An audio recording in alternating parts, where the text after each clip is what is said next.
మీకు ఇలాంటిది ఏదైనా ఉంటే మీకు లిపోమా ఉండే అవకాశం ఉంది.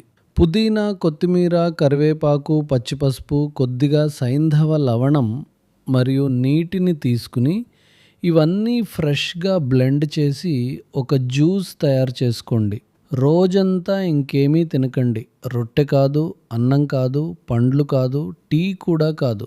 ఎప్పుడైతే ఆకలి వేస్తుందో అప్పుడు ఒక గ్లాస్ ఈ జ్యూస్ తాగండి. గుర్తుంచుకోండి, రోజుకు 4-6 గ్లాసుల వరకు తాగవచ్చు. కానీ ఎప్పుడూ ఫ్రెష్‌గా తయారు చేసుకుని మాత్రమే తాగాలి. ఈ కాంబినేషన్ శరీరాన్ని డిటాక్స్ మోడ్‌లోకి తీసుకెళ్తుంది. పసుపు ఇన్‌ఫ్లమేషన్‌ను తగ్గించటంలో సహాయపడుతుంది. కరివేపాకు మరియు కొత్తిమీర మీ లివర్‌కు సపోర్ట్ చేస్తాయి. పుదీనా జీర్ణక్రియను సూత్ చేయటంలో సహాయపడుతుంది.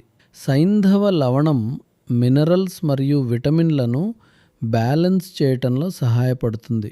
శరీరం హెవీ ఫుడ్ నుంచి బ్రేక్ తీసుకున్నప్పుడు రిపేర్ మరియు క్లీన్సింగ్పై ఎక్కువగా ఫోకస్ చేస్తుంది. అందుకే కొంతమందికి వాపు లేదా చిన్న గడ్డల్లో కొంత తగ్గుదల అనిపించవచ్చు. కానీ గుర్తుంచుకోండి, ప్రతి గడ్డ లిపోమా కాదు.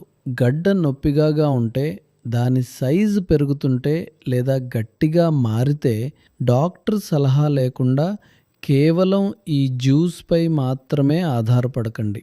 మీకు డయాబెటీస్, బీపీ లేదా మరేదైనా మెడికల్ కండిషన్ ఉంటే ముందుగా తప్పనిసరిగా డాక్టర్ను